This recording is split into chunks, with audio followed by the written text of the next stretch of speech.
Well, as has been heavily reported this morning, the fixes to healthcare.gov will most likely not be done by the end of this month. But what may just be as big of a question is whether it is right and just for the government to determine the level of health insurance that you carry. He's making those noises. Well, because she intentionally said right and just.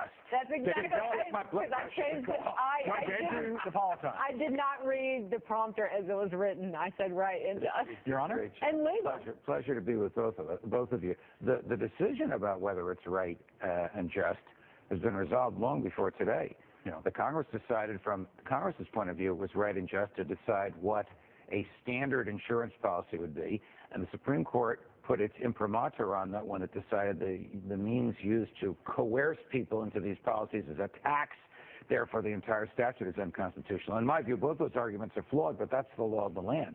So when the president says, if they're making you get rid of your policy, it's because it's substandard. Yes.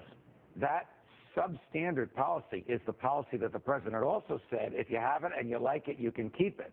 But what he didn't tell the American public was, if it doesn't comply with what the Obamacare standards say it must comply with, you will not be able to keep it because it'll be unlawful. So insurance carriers cannot offer, as of January 1, 2014, just a month and a half from now, cannot offer the policies that people had before that didn't conform to Obamacare. By conforming to Obamacare, requiring coverage for a lot more things than the policies had before Obamacare, the cost goes up, and many carriers don't want to offer those policies to people, so they drop them. Do you think there's a way, because you're right, and it's interesting even after President Clinton's comments yesterday to hear the reaction from the White House, they're going back to that substandard argument where they're saying, well, we don't really want to go back and redo this because we don't want to put people on, again, substandard policies. So you wonder what's going to happen. Well, a couple things can happen. First, if I could give a political analysis, I think the White House disagrees with President Clinton at its peril.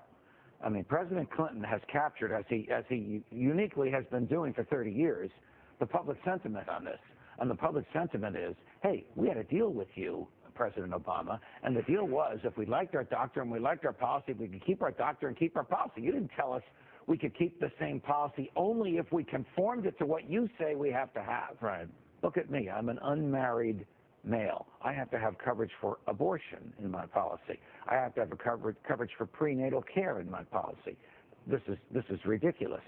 But here's the problem. The president will never change the core of Obamacare, which is a bottom line to which everybody conforms.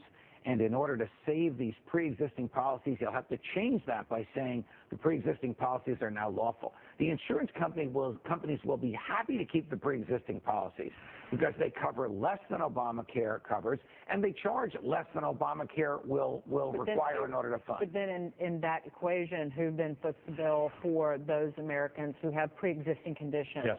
Who are older, who are not being charged what would be the market rate for those policies. They're getting cut rates. That's what happens when the government puts its heavy, dirty fingernailed thumb on the free market by saying you will cover this even though there isn't enough money to pay for it.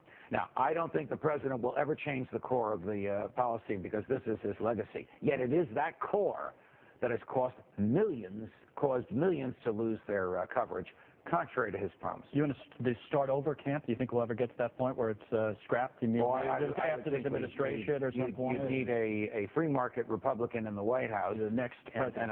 And a majority of free market folks don't have to necessarily be Republicans in the Congress. But think of it this way. Bill Clinton has tapped a wellspring of opposition to this among Democrats. Yeah. I mean, last week, 15 Democrats from the Senate they're all running for re-election next year, tried to meet with the president in secret. Ed Henry found out about it. This week, Bill Clinton is criticizing the president in public. This thing's going to help that wife a little bit. It goes back to what separates his wife from this legacy. But it goes back to what we talked about until we were blue in the face when they were passing this law.